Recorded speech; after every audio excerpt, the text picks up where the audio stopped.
The first time when I heard of this phrase, cash is king, I actually got offended because I realized then that it is said in all aspects of business. Anybody who takes an MA, a master's in business, comes across that statement, cash is king. And for me, it represents the exact opposite of what I thought was important.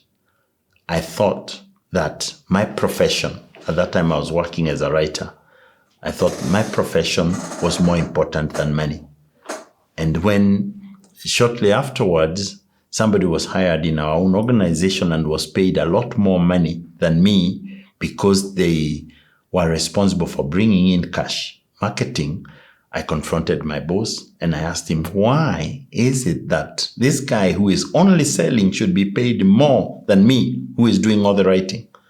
And my boss at that time told me something I've never forgotten. He said, if we don't get the money into the business, you will not have the typewriter that we were using. You will not have the typewriter that you are using to write the articles. So cash is king. I hope you remember that. Because whether you are a doctor, whether you are a nurse, whether you are a clerk, whatever it is you are doing in that business, it is extremely important that cash is managed. When I talk about cash, I mean cash, debt, credit, all the things that revolve around money. And managing it means taking care of every aspect of that money and optimizing the way cash flows into the business. Now, I want to give you 3 most critical management requirements for a small business. These are managing the cash that comes in, when it comes in and how it comes into the company, managing debt, who do we owe, who do we need to pay, when do we need to pay it, and who do we need to give credit to?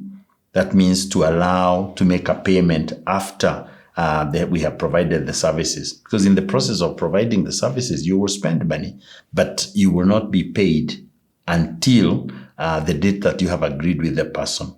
So these are 3 critical things that you need to manage around cash. The money itself, where it is kept, who is taking care of it, who allows it to leave the company, what tools are used for managing it, like the budget and things like that, and the debts that you are accumulating. Because even though you may not make a payment to a debt today, it's still a liability that the business will take care of. Now, I also want to give you 5 tools that can aid your efforts in good cash management. 5 of them. The first one is a bank account. Into that bank account, you receive or store all the incoming money into your business. Don't put your money anywhere else. In fact, bankers will also tell you that they will look at the ins and outs of your business before they can loan you money. If you don't bank all your money, the day when you will need the bank to help you, they will tell you that your cash flow, as far as the bank is concerned, doesn't look healthy. So make sure you have a business bank account into which you bank money in and you make payments out. Whichever method you use for payments, whether you are doing it with a check or whether you are doing it electronically, it needs to all come into the bank and get out of the bank.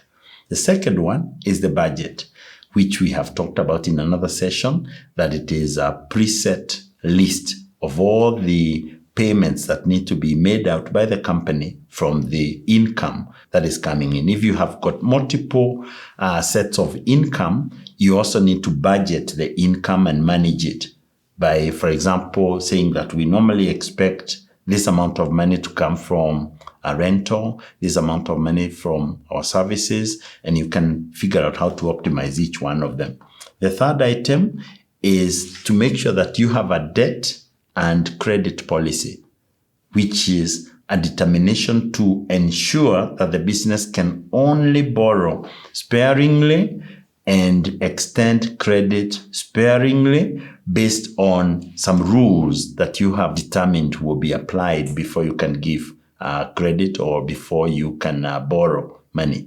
That is putting a ring around yourself so that you do not borrow wildly or allow money to leave the company through its services also equally wildly. Now, there's something else, the fourth item that I will tell you that I like to call a 360-degree overview of the cash. That means you know where your money is at one time. Is the money in the bank? Is the money with a customer who is waiting to pay? Is the money committed to make a payment on a particular day? All the time, you need to have a clear view of all these places where the money is either held or is waiting, and therefore make decisions wisely without compromising any of the commitments that you have to make. And the final thing is good analysis from your bank account, from the budget, from the debt policy that you have, from the overview of your entire position of your cash and the situation that surrounds it, that you can be able to analyze and connect all the data sources to tell you the status of your business.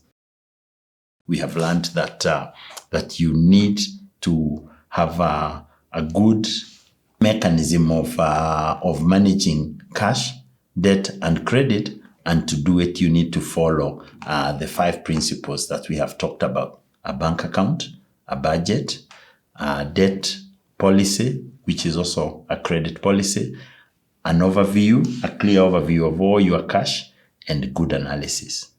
Information is power, and that information needs to be available to you in order for you to manage your business well.